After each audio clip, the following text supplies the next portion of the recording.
My name is Suvasini Lakshmanan. Thank you very much for having me, and sorry for this trouble initially, and thank you for helping me. I am from Lundquist Institute at Harbor UCLA in California, and I'm here to present on the topic comparison of mineral oil and non-mineral oil placebo on coronary plaque progression by coronary CTA.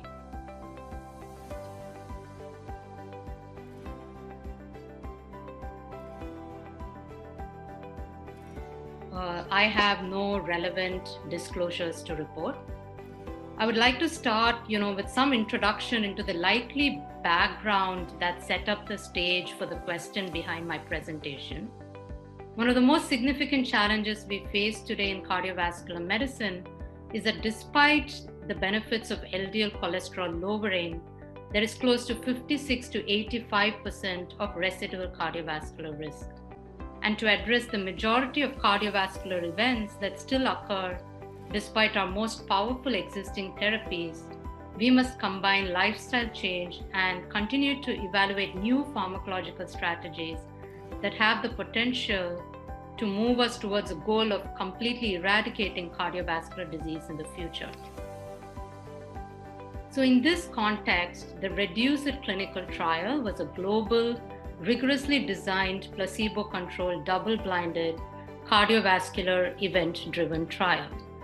The REDUCE-IT was specifically designed to evaluate icosapentaethyl, a highly purified ethyl ester of icosapentaenoic acid, which is an omega-3 fatty acid in patients who, despite statin-controlled LDL levels, remain at high risk for cardiovascular events. The REDUCE-IT trial was conducted under a special protocol assessment agreement with the US Food and Drug Administration. This landmark trial investigated the effects of icosapentaethyl on the occurrence of major adverse cardiovascular events in adults who are older than 45 years of age with a background of statin therapy, well-controlled LDL levels, but residually elevated triglyceride levels from 135 to 499 milligram per deciliter with established cardiovascular disease or history of diabetes with additional cardiovascular risk factors. Important to note that in the primary composite endpoint, which was the first occurrence of 5-point MACE, which is a composite of MI, stroke, cardiovascular death, coronary revascularization, or angina requiring hospitalization, 28.3% of the patients in the mineral oil placebo group arm experienced a primary endpoint over the trial duration, even in the context of well-controlled LDL levels, showing that these patients exhibit a marked residual risk for cardiovascular events. Vesipa or icosapentaethyl 4 grams per day resulted in a significant reduction in cardiovascular events, which was evident after approximately 1 year of treatment. We saw a 25% relative risk reduction of high statistical significance, an absolute risk reduction of 4.8%, leaving us with a number needed to treat of just 21 over a 5-year period. The Kaplan-Meier curves presented here present the Kaplan-Meier adjusted event rates, which is 23% in the active arm versus 28.3% in the placebo arm for primary endpoint, and it included adjustments for multiple factors, including time to event with a time frame of approximately 5.7 years. However, since the results of this landmark trial, a few have raised questions regarding possible biological activity of the mineral oil placebo due to small changes in cardiac biomarkers, including lipid levels and inflammatory markers in the placebo arm patients, asking whether the mineral oil utilized in placebo capsules was physiologically inert or not. In 2015, the European Commission amended the European Union regulations to add pharmaceutical-grade mineral oils to the list of substances that do not pose any risk.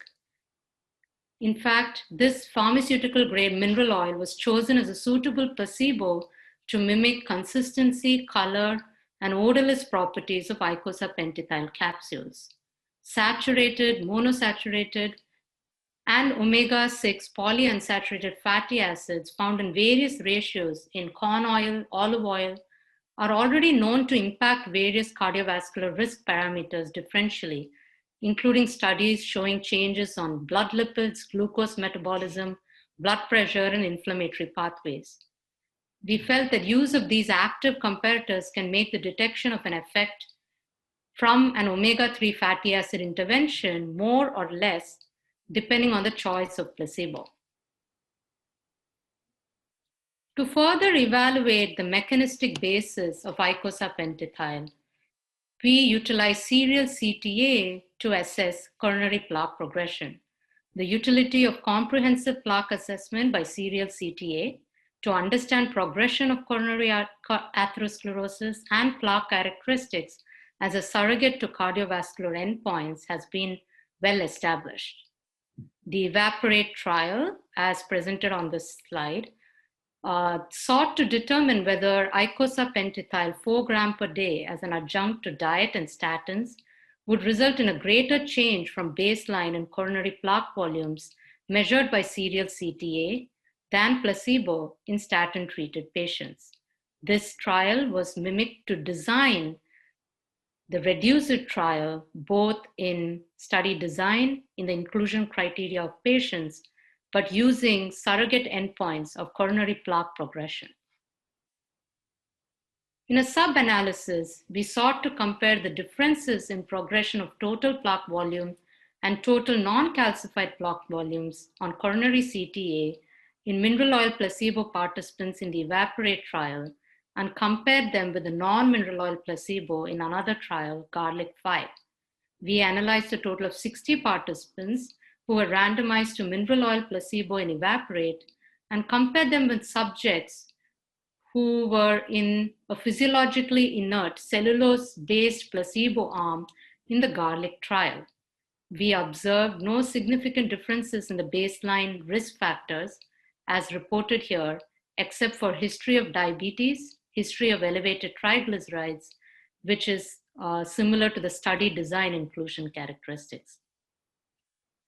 An adjusted multivariate analysis did not show any significant difference in progression of total plaque or total non-calcified plaque volumes in these two groups. We concluded that the progression of these coronary plaque volumes on serial CTA is not related to consumption of mineral oil in the quantities used in these placebo capsules. Therefore, the results of REDUCE-IT and EVAPORATE trials, as well as several other trials using mineral oil placebo capsules, should not be affected by the choice of this placebo.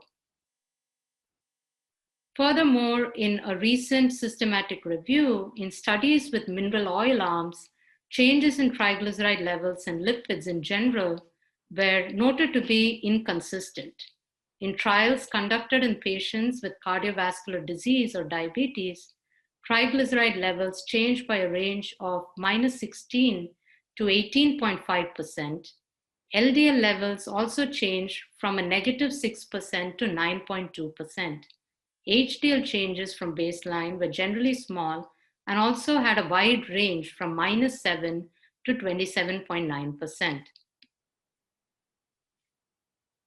In a further analysis of percentage changes in LDL levels in cardiovascular outcomes trials that did not use mineral oil placebo, but included cohorts who were on statins from 2003 to 2019, showed that 79% of the studies reported increase in LDL after statin stabilization, similar to those observed in REDUCE-IT placebo participants, even though they were not in mineral oil.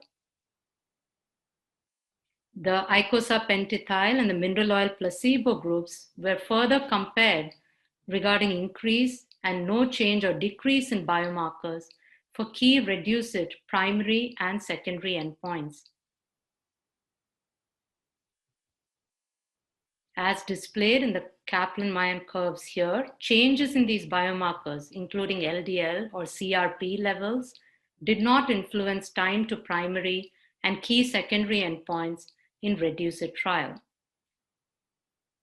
This further led to an FDA-approved indication for icosapentaethyl, where it is now indicated as an adjunct to diet to reduce triglyceride levels in adult patients with severe hypertriglyceridemia.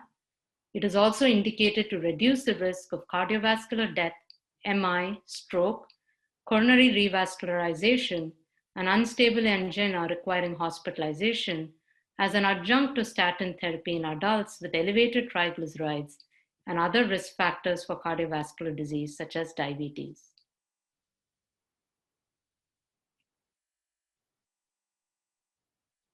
We now are beginning to understand that the benefits of icosapentaethyl are likely because of mechanisms beyond mere lowering of triglycerides. The potential benefits of EPA is now seen along the entire continuum of coronary atherosclerosis. The beneficial effects range from effects on endothelial dysfunction, oxidative stress, inflammatory pathways, plaque progression, and plaque vulnerability.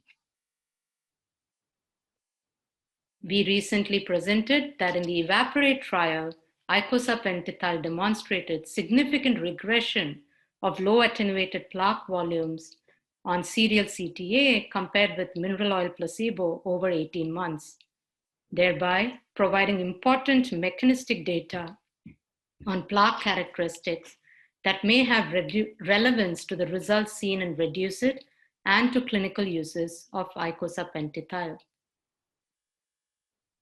In a similar study designed in a Japanese population where they compared total atheroma volume between baseline and follow-up in two comparison groups, which included statin plus EPA and statin alone, they showed similar results even without the use of mineral oil placebo.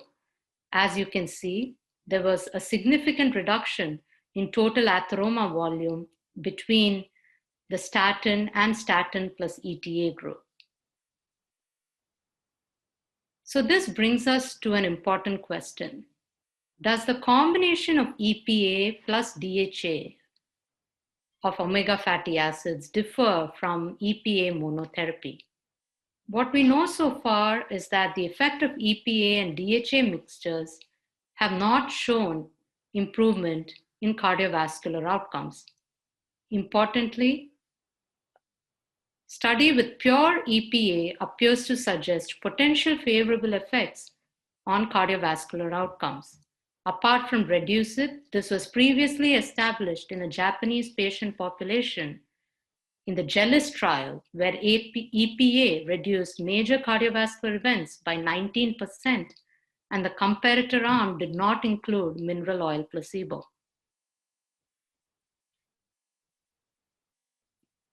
In a more rigorous analysis, achieved EPA levels in REDUCE-IT have been established as a key mediator to explain the time to and the substantial degree of outcome benefit observed from icosapentaethyl.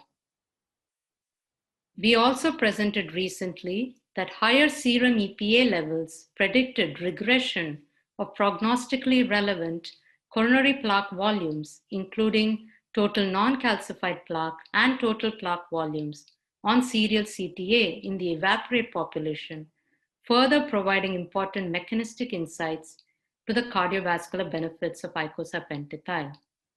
We think the beneficial effects of EPA-based pleiotropy on multiple steps along the pathway of coronary atherosclerosis holds the crucial link to the treatment of residual cardiovascular risk.